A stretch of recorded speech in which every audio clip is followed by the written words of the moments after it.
Well, we didn't expect this last night, look. Bloody snowed. So I've got siphons to set up today, so a bit of a ball ache. It's gonna be bloody freezing. Plus I've just shot down here in the buggy because down at the lake, down at Fensmere, I saw a huge bow wave move across the lake. It didn't look like a carp to me, not in these sorts of conditions. Looked like a big predator to me, like a bloody otter chasing something. So I've just shot down here. I'm just going to go and look for some tracks. If I can see anything, then I'll show you. But I'm pretty darn sure that's what it was. It's the only thing that will move that fast and be that big. So anyway, I'll check in a second.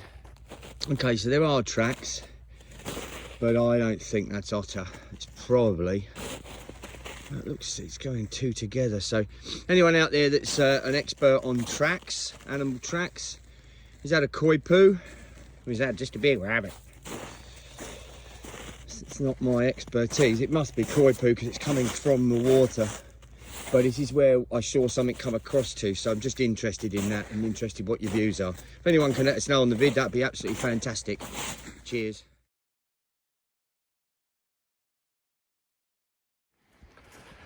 Right, we've got a bit on today. I've basically roughed out and got all the siphons set up on the down wall from the top lake first thing in the snow.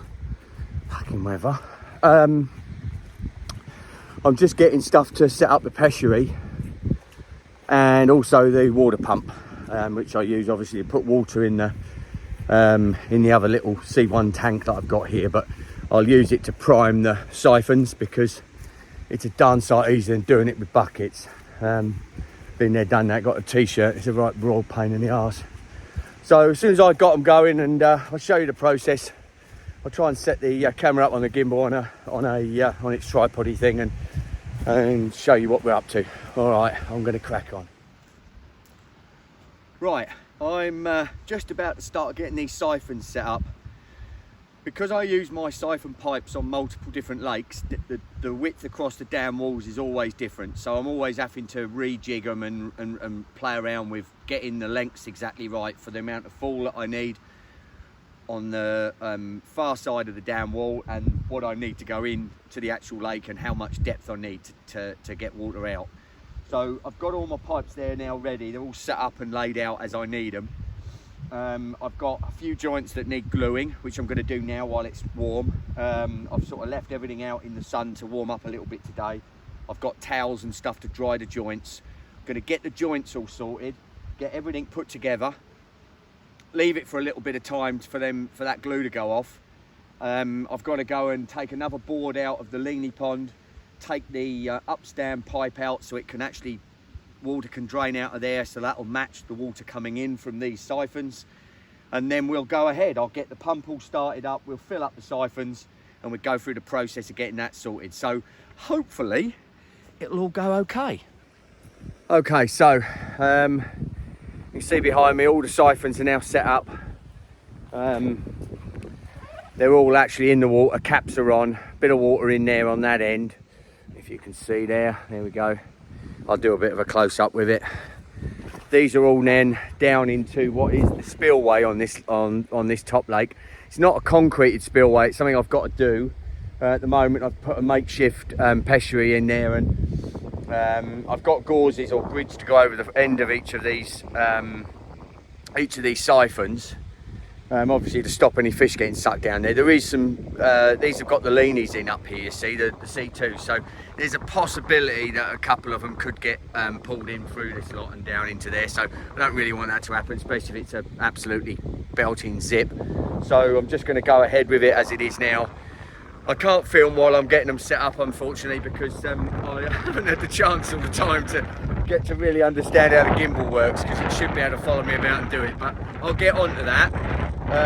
But I'll show you exactly what's what here, and I'll just do a little bit of a video over it in a second. All right, so 3 4-inch siphons. They're all slightly different, but lengths are the same. They come down through this middle section and then down out into that pêcherie area down there. So caps are now on each end, so it's sealed on each end, and I'm just going to get the pump started and fill them. All right, I'll just show you that you can see that the top of that siphon there is not moving. It's full and it's staying full, which is what you want. If that water's going down, you know there's an air leak, there's a water leak within the system, and it will not work.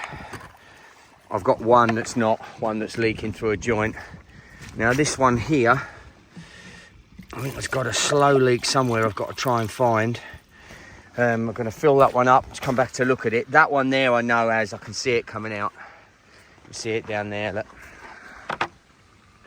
Joint's gone. Bugger. Yeah, they're joy. They're fun and games, these poxy things, but they're bloody good once they're up and running. So it's just a little bit of perseverance, and we get them sorted. All right. Well, a complete and utter failure and load of bollocks. These things can really test you, I tell you. Let's get out of that sun so I haven't got that shadow on me. They can really test you. I've set everything up. Unfortunately, because it's really cold, all my joints didn't hold.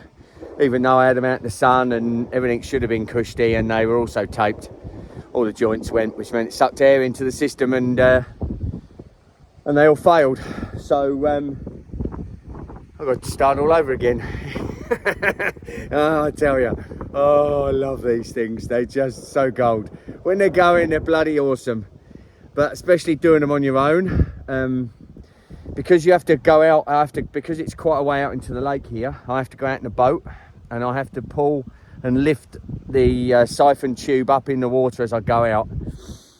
And then without taking the end out of the water, otherwise it suck air in. You have to undo the cap, put the grate that I make to go over the end so it doesn't suck fish through. Then it lowers back down. Then you come belting in as quick as you can, because obviously if there is a slight air leak in there, then there's potential for it to be sucking air in, and then it'll bugger up your siphon. And then you run up, you bloody throw your boat up there, you quickly run over the other side of the dam wall, and then try and undo that cap as quick as you can. And it obviously evacuates quick, and you're going, come on, draw it. And if there's air in the system, it just stops. Toss. So yeah, so you do that 3 times and all 3 failed. You gotta love it, don't you? Anyway, cobblers, I've had a gutful. Gonna go and drink a grim bastard, and might go fishing tomorrow. Bollocks. Catch you later.